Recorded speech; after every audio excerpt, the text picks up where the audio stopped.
Welcome back to the podcast. My name's Bruce. This is Perspectives. And today on our episode, I have a special guest, Aleksa. Hello, Aleksa. Hey. Aleksa works with us with our charity, and we have been having a little business time going over our different projects, and I thought we need to have Aleksa on the podcast. So welcome. Yeah, hi. Aleksa, why don't you tell us maybe a little bit about yourself? I was born near the Kyiv. It's a small town. Name of this town, it's Kalita. It's a little bit strange name. It was really colorful childhood because I grew not only in this town, but I'm going to my grandmother and grandfather in the village, and they have big house and a lot of animals, like domestic animals, right? Even cow, chickens. We have dogs, cats, rabbits, and I have more grandmother and grandfather, some of them living in Kyiv too. And it was very interesting to travel to them, to their apartments. So on all these places, I have a lot of friends and a lot of different experience. You were born in what year? In 88. 88. It was hard time in our country, crazy hard, especially 19th. My mom just tried to survive. She started to work, and that's why we move from this small town to Kyiv. It's maybe one hour from Kyiv, this town where I was born. And your mom is a veterinarian? Yes. Yeah. And she found a job in Kyiv in like open market, and she check food if they can sell it or not. Okay. And that's why it was good, because she give food for all our family, because it was very hard times. Right. And you can't even find like money for food. That's why for family eating from her, like she helped. Wow. So, and you have a sister? Yeah, she's elder, 8 years elder, and she have 2 kids now, 2 teenagers. Where did you go to school? I started to go in this small town, but when I was 9 years old, we moved to Kyiv, because it starts very hard in this town, because we haven't light, we haven't warm, and all teenagers start to use drugs, alcohol. That's why my mom just take us and we move. So this is in the 90s, and government's still very unstable. It's technically, Ukraine is become an independent nation, but it's still very influenced from communism and all of the oligarchs. Yes. And my dad died when I was 1 year old. And all these hard times, my mom was alone with 2 kids. So for her, it was more hard because she's a woman. And in this communist system, woman is like nothing. So that's why for her, it was really hard to find even a job. Because if she woman, they can take her. Even in big pharmacy company, she have some opportunities, and they not take her because of this. So that's why for her it was really hard times. Single mom raising these young women, and so take us through as you get into the teenage years. And you're a dreamer, you're a creative person, but the culture really wasn't supportive of dreaming and opportunities at that time. So how did you navigate this? For me, it was very interesting story, because when I was a teenager, 15 years old, I go to the church first time. In Kyiv, it was Hillsong Church. And I come, and it was a lot of teenagers. And we have a really big youth community. That's why I stay with this community, and we have a lot of things that I can try in church. That's why I think for me it was crazy cool, because I'm not trying something out church. I try everything inside: dancing, singing, playing instruments, doing charity projects. We organize big conferences. I work with people, and when I was 17, I'm going to college, Hillsong College, and we're doing crazy a lot of things. We go all around Ukraine, we do a lot of charity and organized like for kids programs and everything. That's why I can try everything. Mm-hmm. So it was a really great space for you to learn about yourself. Yes, and try. But in my family, it was so crazy hard times because they don't want for a going church. Mm-hmm. And because in my family, I can do everything. We can even go with my mom to bar and drink something. And they was open for I try everything. But I start to go in church, and only one thing that they don't want for I do, it's going to church. And it was my rebel that I will go to church because you don't want it. And it helps me to save and protect myself. Did you hear about Jesus? When did your faith become engaged during this process? Did you have a moment with God, or was it just a process? Yeah, I have a moment because I'm started going to this church because it was really cool community. Our youth pastors, they work with youth, and we have like a lot of fun together. We have groups, and these groups was really cool. So I feel this fullness of conversation, studying Bible, but in my family it was really opposite side, and it was so hard because they pushed me not to go, and that's why they started talking about me like I have like bad destiny now. So even once we have one moment that all family come, and all my grandmothers, grandfathers, uncle with his wife, my sister with her husband and kids, everyone coming, and they start to tell that I haven't future because I'm in church like this, and I'm sitting on this table, and they talking about me like I'm not on this table, like I'm not here. And I was shocked. I remember that I ran to my room, and I'm just crying, and my mom coming to me after it, and she was so sorry because she understands what they did, that it was crazy, awful situation. And after this moment, I'm come to God and tell God, I don't know why I'm fighting, why I need to do that, why I need to fight with my family, why I try to protect my face. I don't know who you are. And I tell him I was 16 years old, and I take my Bible and I will open my Bible now, and you should tell me who am I, because if you not tell me, I just stop. I don't want it. And I was crying at this moment. It was very like strong moment for me. And I just take this Bible, like open it any page, and I was shocked because he tell me who am I. It was like these words that he tell me, I choose you and you will be and I want. And it was crazy moment. I really feel Holy Spirit come into the room. Yeah, and I never forget this moment. And through my Christianity, I have a lot of moments in past, especially with other Christians, with different pastors, cultures, and different situations. But because I have this moment with God, when he tell me who am I just go through all these things. That was like an anchor or yakur, yeah? Yeah, it was anchor for me. It's neat. It was really strong because after this moment, I start to see some pictures. I start to have new experience with God. It's something interesting start to happen from this moment that I haven't before. It's like heaven's opening for me. Can you tell us what you studied at university? That was ecology. Really? Yes.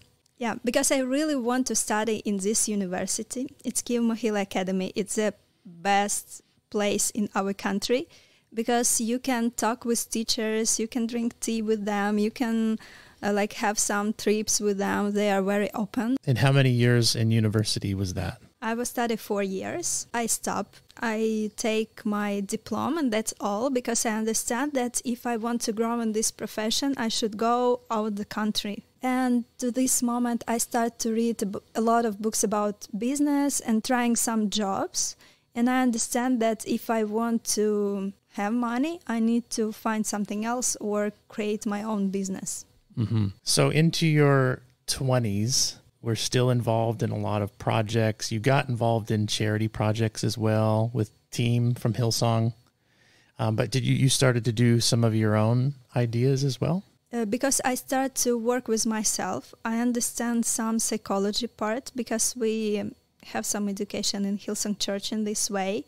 And I started to try to find myself because of my father dead, and I have a lot of trauma on this part.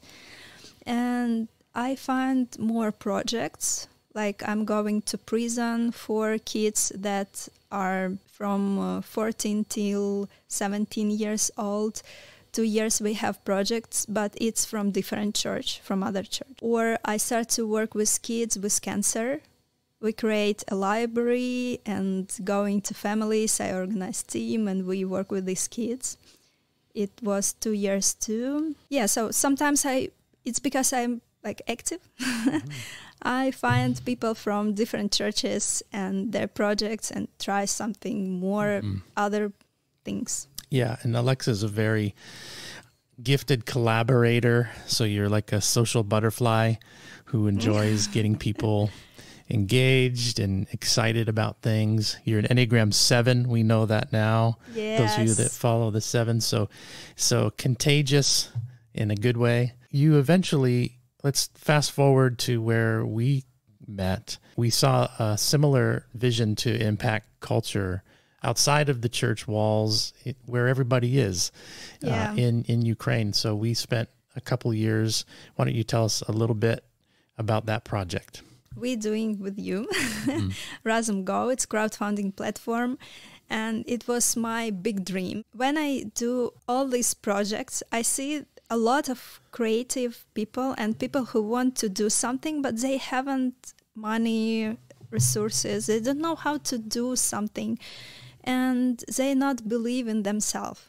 That's why for me this platform, it was to help to people open their possibilities, their creative mind, and for they start to do something. Because in Ukraine we haven't a lot of crowdfunding platforms, and I decided it's the best way to help people and to make money because it's business model. But it was a little bit hard because in Ukraine we haven't law. That's why it can't work like a business. It can work only like a charity. And we had a good idea to bring in a Kickstarter model that would sustain itself, but there's so much bureaucracy, so many taxation issues. They didn't have PayPal. Yeah. When the war happened, PayPal quickly opened up and we were like, what? Why now? Where our platform? It was possible this whole time.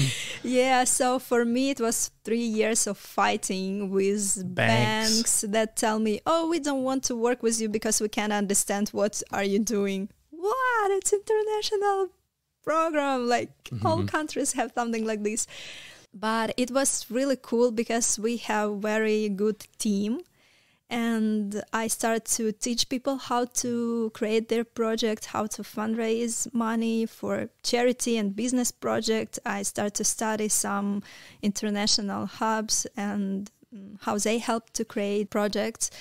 I understand that a lot of Ukrainians just haven't education. I start to teach people, and I understand that it's really cool because they start to take it and do what they really want and try. I think the biggest thing for me was seeing how hungry people are for community as well. Yes. So just places of learning where there's not this really high distance power structure where it's there's the person on the stage giving you all this information.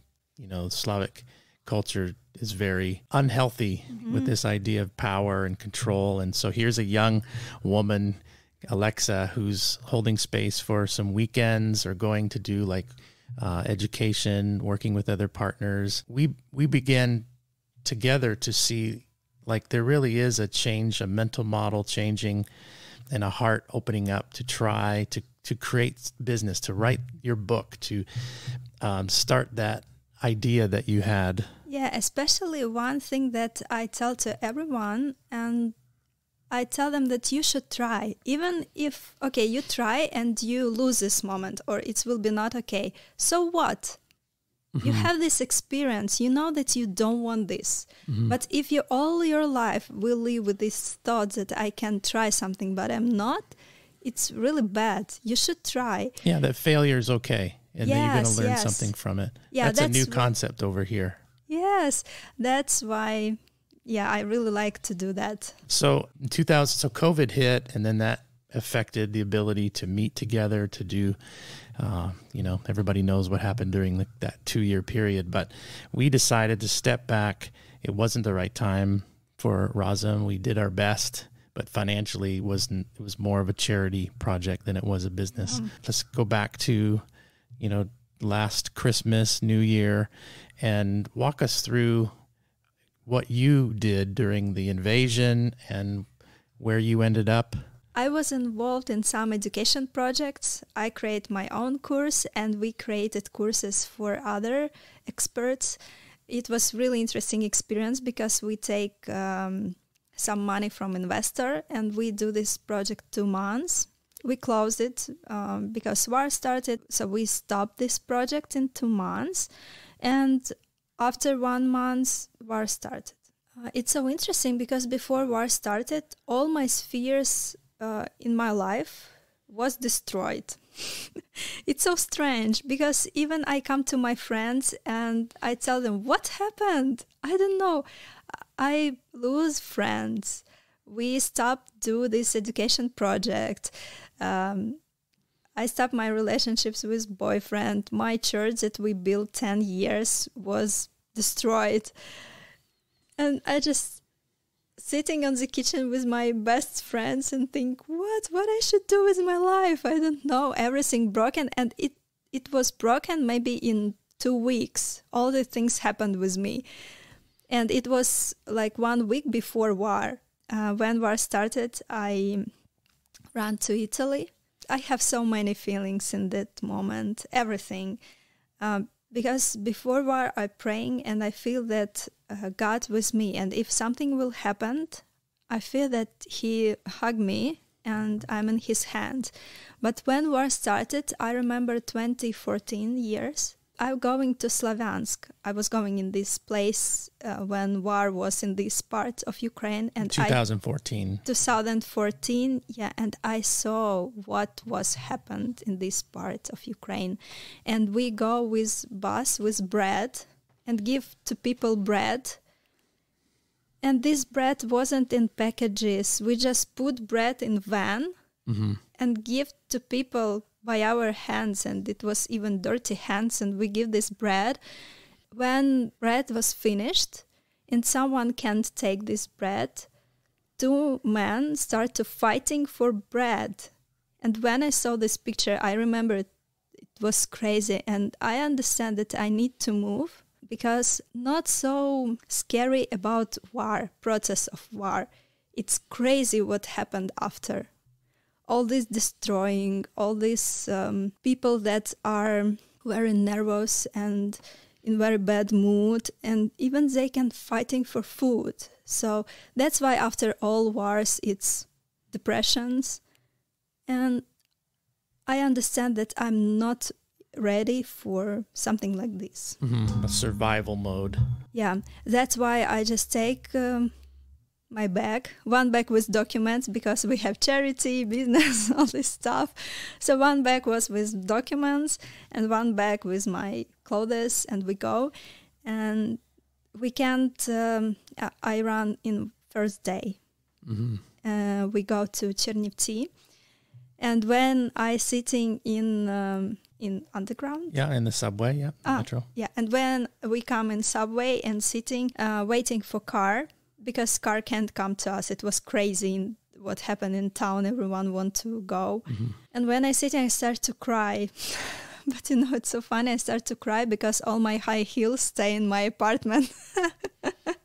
So yeah, I have small joke about how I running and crying, not about my life or that is war or something like this, but my brain block everything. And Yeah, and I'm thinking only about my clothes, my shoes, new shoes that I buy 2 days before war. So you eventually come here to Romania with us, and soon after this, your mom and Volodya comes, who's been our driver for us, and to have your mom here safe, and now she has been building her life. You're young. You can adapt. You've got kind of your life still, a lot of runway ahead of you. But it's really hard, I think, to watch some of these older Ukrainians come. They were thinking of grandchildren and the last phase of their life. And now they're starting again from scratch in a new country, new language. My heart's really broken for the babushkas and dedushkas and the older generation. It's really hard, isn't it? Yeah. My mom can't find a job now because she's veterinary and she is microbiology. It's like specific. Yeah. She's doing vaccination for animals. And that's why we can't find her job, but she don't want to change it because she's professor and a lot of people in Ukraine know her all around the world because she have her own vaccination even. And it's very good that she know English language. That's why she helped Volodya, and she traveled before a lot. That's why for her it was, of course, it's stress, but it was a little bit easier because she can read something in the shop, and she is like independent. 4 months ago, she really wanted to go back, and they go to Kyiv to take our stuff or our clothes. And all things. And when she come in Kyiv, she called to me and crying and tell it's not Kyiv that we know before. It's not our city. It's not our people. I don't want to be here now. And she didn't feel home. Yes, she didn't feel home, and it was so stressful. All these sirens, and they bombed Kyiv again at that period. So she come back here and she tell, okay, I will be here. So, and for me, it was like, poof, because I understand it because I saw it in 2014, but she can't understand it. So that's why she tried to back. And many people have tried to go back. The borders have been kind of flowing in and out. Those that have originally left because of fear and who knows what's going to happen, or their occupied areas, they have tried to go back. Some have went back and stayed, and they're ready to stay through the winter. And but others have, like your mom, have gone back and realized the life that I had is. They needed to see it too, I think, to feel that this chapter really is closed.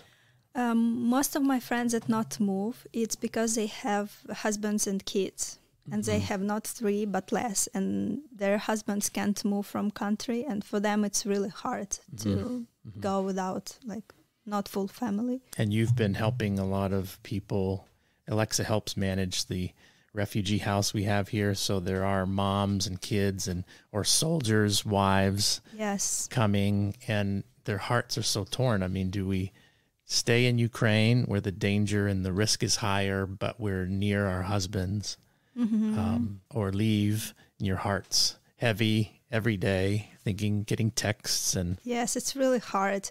It's so, I don't know, you can't even explain. We can't even understand this pain. But to be in Ukraine, it's very hard, especially for this family that run, because they have this field where our Ukrainian army, and they bombed every day, and from their house they saw these bombs. And she was, my friend was in so bad mood and so bad nervous system that she started to scare about everything. That's why she need to move, because it was not life. She have 2 kids, and they see mom that's not okay. I've never been so close to, we're whole people, our physical bodies, our emotions, our spiritual is all interconnected. And so when you see the stress physically taking its effect on the body, even in our refugee house early on, we'd have the ambulance coming to take away to the hospital those that they've just been on their phone every day. And so the anxiety and the trauma begins to physically, their body begins to break down. and their blood pressure and everything else. And so getting people busy, getting them jobs is one thing also that everybody's been trying to do, like to have some part of your day where you don't think about the war. Yeah, it's really hard. One of the reasons I wanted to have you on, Aleksa, is that you are considering moving again and looking at the U.S. There's a program in America. It's a 2-year, it's kind of a special program for the refugees that you come into. You get a sponsor, you can work and kind of start to get on your feet, build your life. And after this 2-year period, you then have, I'm not sure what it is. Like decide if you want to stay or not, but You'd have nobody the legal possibility maybe. Yeah, but nobody knows what will be in 2 years. Mm-hmm. Many young women, so those in their 20s and 30s who are opportunistic and are creative and are looking for ways to build their life. They may have originally gone to Poland or Romania or Czech Republic, but now kind of looking, okay, we've been here for a few months. This maybe isn't the place I need to be long term. The war doesn't seem to be ending anytime soon. And so many people are like you considering bigger steps, you know, to build your life. So take us through that process. What are you thinking? How do you feel God is leading you in this chapter? You know, some people, when war started, some people they dream all the time to live somewhere, and they go in this country because, of course, everything is open for us. We have perfect passport now, you know, we can go in any country. But for me, I haven't this dream, like, oh, I want to live in the USA. Oh, I want to live in Australia. Oh, I want to live in Norway or somewhere. You know, I haven't this dream, like, I haven't this plan in my life. So that's why for me, I'm just come here in Romania, and for me it's okay. Like, I can live anywhere. I have even my parents here, so it's okay. I can build my life. But I don't know why I start to feel that I'm preparing to do next step, and I can try something new and something in other country. And because in Romania, for build like something more serious, you need to know language and need to start to study it. But I'm studying English now because my English very authentic. Authentic, yeah. Build something serious here, for me, it's a little bit more hard. Mm-hmm. And I start to pray if it's my country, if it's my place or not. And it's very interesting how for these 8 months, God changed my view for church, for people, and about myself. Because for a lot of time, I'm waiting for church should give me something. But now I feel that I can give something. But to give something, I feel that I want like community where I can start to grow and to share what I have. And that's why I start to pray. And I find this program for USA. And I start to think maybe it's a really good idea for me to go to try and to see maybe it's my land. You've had a heart for Ukraine, for your own people. It's what drew us together. Yes, and of course. So this is, you know, it's hard for me as someone who has also been over this part of the world and investing in a particular culture to see the bright emerging leaders go off, you know, to all these different countries. And it feels like the investment of even the kingdom that was in Ukraine is like seeds kind of being scattered all around. In one hand, it's sad. In the other hand, maybe there is something. Maybe we've been, as missionaries and charities, been investing in this next generation for this very purpose, that they could go and bring light and love to places like America, which, by the way, need Jesus. Just so you know. Maybe I'm a missionary in the USA. So this podcast is to raise money for Aleksa. If you'd like to, do ask our listeners, our friends. Most of our listeners are those that are journeying with us and are our friends, and to pray for Aleksa, pray for her next step in the next few weeks. We've put out a few requests to some churches in some different areas, and I know you've done that as well. Over the next few weeks, just praying for the right community, number one. Yeah. And number two, people that can step up and sponsor, technically, the logistic side, but then a job, place to live. Do you have your license? Mm-mm. All right, so you're going to have to get your license, which is not a big deal. You can get it. I can drive, but I'm not take it like in Ukraine. So you drive illegally? Yes. Yeah, okay. Little bit danger, girl. Okay. In USA. Okay. So you're listening to Aleksa's story and would love to reach out to her. We'll put her social media links here in the podcast description, and mainly just asking you to pray for her over the next few weeks. Yeah, we have in our heart peace as well, that she's beautiful inside and out and has a heart to one day get married. And so this is also a dating podcast. We just turned it. Nobody prepared me for it. No. So the perfect husband. Tell us, Aleksa. No, let's stop it. But I want to say that I start to think one of reason why I want to go, because I want to see glory of God in my life, because I'm doing crazy step for me. Like I haven't enough everything to do this step. Like I haven't family in the USA. I haven't a lot of money to do anything I want. I haven't even driving lessons. Yeah. And I want to see what God will do with my life, to be this testimony for other people, and to doing more serious steps and more brave steps in my life in future. Mm-hmm. And after war, I have some trips to my friends in Poland and in Norway, very close friends, to hug them. And I understand that world haven't borders. Mm-hmm. All these borders inside of us. I feel that even if it will be not okay, yeah, anything can happen. Mm-hmm. So I just come back or go in any other country. Because of this war, all these walls just fall down in my head. Mm-hmm.